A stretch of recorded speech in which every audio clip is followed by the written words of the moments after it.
Okay, so it's starting to get worse and worse very quickly. There's this massive black cloud over this girl, and who appears to be totally innocent. Like everything about her, she carries herself as very quiet, very soft-spoken, very meek, very frail, very like easily, manipulated, and all this kind of stuff, and carries herself like she's been through a lot of trauma and all this stuff. Okay, and so it's starting to become more concerning as I see the signs of abuse with the guy, and then she's telling me stuff, including like that she's taking the side of the alleged stalker and telling her that she's crazy.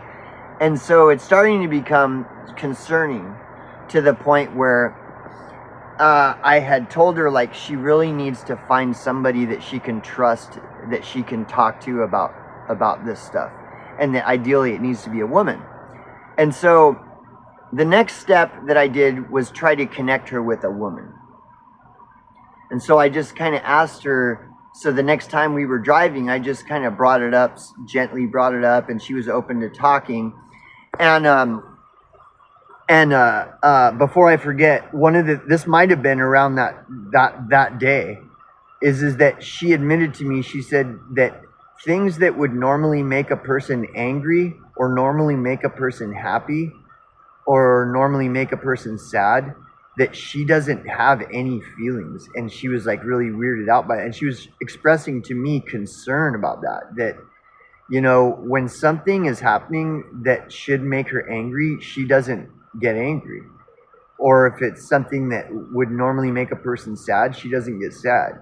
Like, she was literally admitting this stuff to me. Now, I didn't know anything about narcissism or psychopathy until after the big event. I started researching, okay, but otherwise I would have seen this as a red flag. Like someone that's disassociation, that's flat affect. These are all signs of serious problems, okay? Psychopathy is even like that. Psychopaths don't feel anything, okay? So it was strange to me, but I didn't know that anything really about narcissism other than what I thought I knew about narcissism. But you never really know. The best way to learn, anyways, that's for another video. So I'm talking to her about connecting with a woman that she can trust, so that she can someone she can talk to her about stuff that's going on in her life. And so we kind of tried to brainstorm who might be. And there's this woman that worked at the food bank, and she was a younger gal, and so she could kind of relate with. She was around the same age as this gal. We'll call Christina, for lack of a better name. So this gal was in the same age as Christina and kind of into this hippie stuff and shit and all this. And so she had dreads and all this kind of, and she ran the food bank in town. So I thought, well, what about her? Could that be somebody that maybe? And then she kind of was like, yeah. And then she started talking about, she's already had some experience with this gal. I can't remember her name. But then she started telling me how, her and her husband, Victor, had gone into the food bank with the children, and she had interviewed the children and her husband and blah, blah, blah. And so they kind of knew of each other. And so she was open to this idea. And I said, okay, so I asked, if I arrange for you to talk with her and stuff, you'd be down? And she's like, yeah. So then I contact the woman at the food bank. Now, mind you, we're in a town in the middle of the desert, out in the middle of nowhere. Like, there's nothing for hundreds of miles. So there are no abuse. There are no resources for people in situations like the one I'm outlining. And this is the closest thing there is to any kind of resource like that. So this gal wants to meet with me. This food bank gal wants to meet with me and kind of discuss, a precursor to what she's getting into. So I was like, cool. So we met and we talked, and she was really busy, so she could only talk for like 5 minutes. So I'm telling her like what's going on, and then that's when she realizes she knows who Victor is. And then As soon as she realizes who Victor is, like this look is on her face, like, oh. And then she starts describing to me her experience with this guy Victor, and described how when she interviewed Victor with the two boys, and when they had all three of them in the room together, the boys, when she would ask the boys questions, their answers were very scripted and robotic and like automaton-like, like they were scripted, like he had already told them what to say and what not to say. And so it was a very awkward thing. And that she could tell by the way Victor acted that he had extremely high ambitions and expectations for the boys, like, and he was bragging about what a great job he was at as their homeschool teacher and all this stuff, and it like totally creeped her out. Like by the time they were done with this is what she told me. She said by the time they were done with the interview and everything, and every interaction that she had had with Victor and the boys and Christina, when it was all done, her assessment is that this is the kind of guy you would see on the front page of a newspaper, having killed his wife, his two children, and blown his own head off. That is what she told me. This is what the fucking woman told me when I went to meet her to talk to her about Christina being able to, meet with and talk about whatever's going on at home, because there's maybe some issues that she might need to, talk about with somebody, and it wasn't appropriate for me. Like, I'm not the person. And so that's what her response to me was. That guy that she's with is the type of guy you would see on the front of the newspaper having fucking killed his wife and kids and blown his own head off. That is the type of person that you're dealing. And then that's when I went into a whole other like things are just getting worse and worse. And then that gal, she completely flaked. She never did meet with Christina or nothing. That was it. And so I started getting desperate. I even went back to the food bank a week or two later, and I was literally in tears. I was like fucking crying because I was so fucking fucked up about this poor girl and shit. Well, so anyways, so there's all this bizarre stuff happening, okay? And so then, one day after all this, I don't know how much longer it was. I don't know. I would only be guessing, but it was maybe a couple months or a month or whatever, right? I'm out in front of the McDonald's doing my regular thing, listening to Megadeth, smoking cigarettes, drinking coffee, and people watching. And Victor comes walking up with the two boys. And so I'm like, hey, what's up? I get out of my car and shake his hand. Hey, how's it going? What's going on, And he's got the two boys with him. And he says, hey, did you hear this?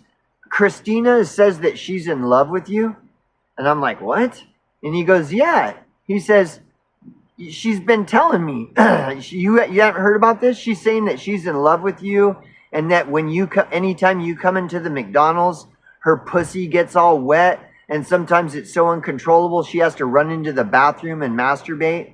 And I'm like, what the fuck? And he's got his two boys right there saying all this. I'm like, I've never seen anything like this in my life. Like, I am completely blown away. Like, what is this shit? Am I on Candy Cat? Like, it's totally bizarre. Have you ever encountered anything like that in your life? Like, this is the most insane shit I've ever seen. And I'm like, dude, I have no idea what the fuck you're talking about. And he's like, well, me and the boys, I already bought a bus ticket. I'm taking the boys and we're going to California. And we're going to be gone for a month or two, and then she can figure out if she wants to be with you or not, or if she wants to help me raise these two boys. And I'm just like totally blown away. And then before anything else can happen, she comes walking out in her McDonald's uniform and shit. I guess she's on her break. And she comes walking up and kind of looking kind of funny, with a funny look on her face. And then he looks at her and he says, isn't that right, Christina? You're telling me you're in love with this guy, and that when he comes in the McDonald's, your pussy gets all wet and it's so uncontrollable that you have to run into the bathroom to masturbate and all this shit. and I'm just, dude, and the two boys, these poor kids, and and then she's like all looking all ashamed with her head down and won't even look at anybody, and all just like totally paralyzed, like she won't move and and just looking down. And then after a while, then she like looks up at me, just barely looks up at me, and subtly nods, yeah, and then looks back down. And then he's like, well, so the bus is coming, so we're leaving. The bus is gonna be here, and so we're out of here. We're leaving. And then he just walks off with the two boys and leaves me with this girl. Okay. Now, mind you, this guy is allegedly still stalking her. In the meantime, she has reported several times to management that this guy is stalking her, and that she's in fear of her life. The McDonald's management isn't doing anything about any of it. So all of this is just like, I just got like sucked into this black hole. I'm just like sucked into this big fucking black hole. And I know, and I already described to you the very little that I do know about Victor and their involvement with with magic and Aleister Crowley and astral projection and tarot cards and numbers and synchronicities and DMT and blasting off on DMT and manufacturing DMT and that they're festy hoppers that follow DMT festivals and etc. It's just like this big, massive, bizarre, just total bizarro world. And then I'm stuck with this girl who is like telling her husband that she supposedly, according to them, that supposedly this is the truth, that she's telling him that she's in love with me, and that when I come in the McDonald's, her pussy gets wet, and sometimes it's so bad that it's so uncontrollable that she has to run into the bathroom and masturbate. This is what I am supposed to believe is the truth. And I've never experienced anything like this. Like, this is just like, what is the fuck it, right? And so now it's just me and this girl. He walks off with, and it's just me and her. And this awkward silence, right? And so when we did start talking, I just tried to make light of it because I'm still looking at this girl as she's just this traumatized girl that is innocent and just is suffering abuse from the hands of fucking, this is just some really fucked up shit that I need to be very careful. And so I tried to lighten things up so she wouldn't feel bad about whatever might be going on with her infatuation with me. If it's even true, I don't even know. And so I'm just kind of like talking to her and kind of just like, you know, whatever, nothing serious. And then she really starts going into more about what's going on between her and this guy Victor. And she tells me, she says that she needs to she needs to get away from him because one of the two of them is going to kill the other. That's what she said. That one of the two of them is going to end up killing the other if they don't separate. Now, so again, like going into my background in social work and all this stuff and being a mandated reporter and having been trained on crisis and working with people in crisis, this is just another thing like that, where if somebody says something like that in the field of work, like that I'm trained in and have experience in, you never take that shit lightly. Like, you always take that shit seriously. That people say these things and it's not just like they're saying something in passing. Even though it may seem that way or they're trying to make it come across that way. A lot of times people will tell you what's really going on and you have to really be listening. And so that's just more of like, fuck, this is a very serious situation. You know, this is real fucking shit. This is not something to be taking lightly and all this stuff. And so he's gone. And so now she's living in that RV by herself. He's gone and he took the two boys with her. Okay? And I'm living in my RV, And, you know, we're still planning on, we're going to meet once a week and do the driving and stuff like that. And every once in a while, I might be able to give her a ride home from work or something. So it's still going to be nothing different, right? And then it didn't even take but a day or two. She's calling me at like 1 o'clock in the morning, telling me that the guy Dale, the stalker guy, is now getting even more aggressive and is at the door, knocking at the door at like 12 or 1 o'clock in the morning. And she's fucking afraid. She's like totally afraid for her life. And she doesn't know what to do. And I'm the only person that she knows and blah, blah, blah. Because he's isolated her. And they've been isolating because they're running from the law, you know. And so anyways, which there could be more to this running from the law than just he's $10,000 arrears on his child support, right? This is just what I don't. So anyways, and so I made my first error, my first like big error, which is why I wanted her to connect with a woman. So my first error was making the decision that she can just stay at my place then, because she was like totally in fear of her life. Like this guy was totally scaring the fuck out of her. He's showing up at midnight and stuff like this and knocking and banging on the door and yelling through the door and stuff, and she's not having it and she doesn't know what to do. So I was like, dude, all right, you can just stay in my RV for a little bit if you want, and then we'll try to figure something out. So she agrees. So I go pick her up, and she's staying in my RV. Well, a girl that's supposedly saying she's in love with me and her pussy's wet, you know, and all this stuff.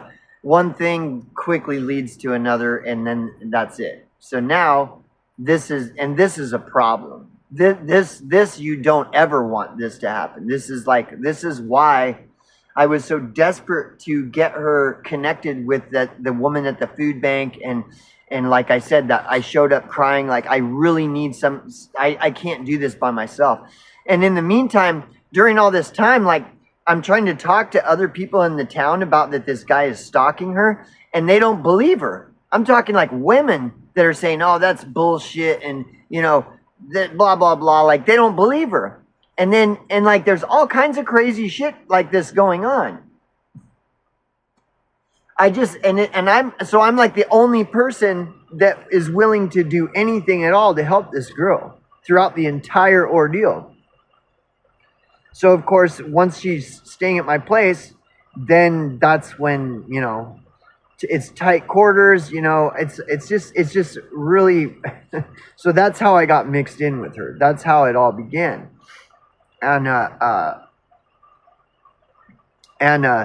So like we're living together and we're having sex, okay? Like in the first week, you know, I've seen her body, and it's crazy. Like her body was like deformed.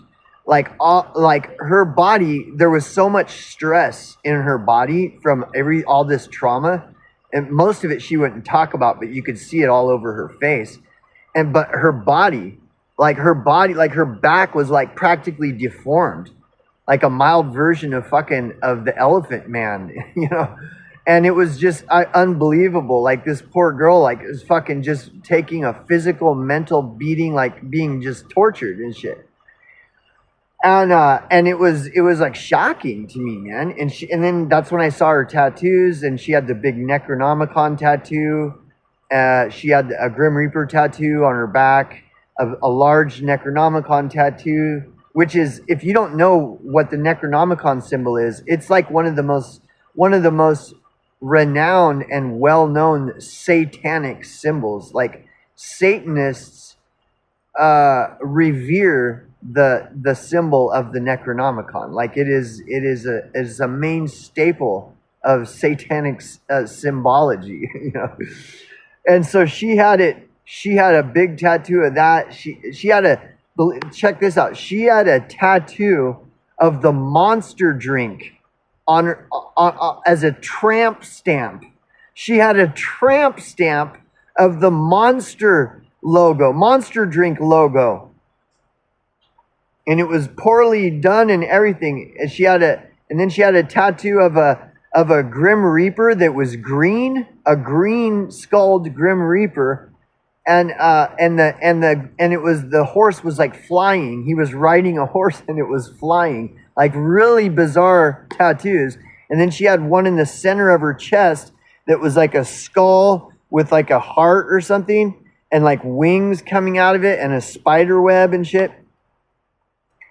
And so none of this made any sense to me. This meek, shy, quiet, traumatized, like abused, lost, homeless, starving puppy type person with all these fucking weird tattoos all over him, and then their body was just like, you could see that the trauma was like physical abuse. Like it was affecting her physically. It was so insane.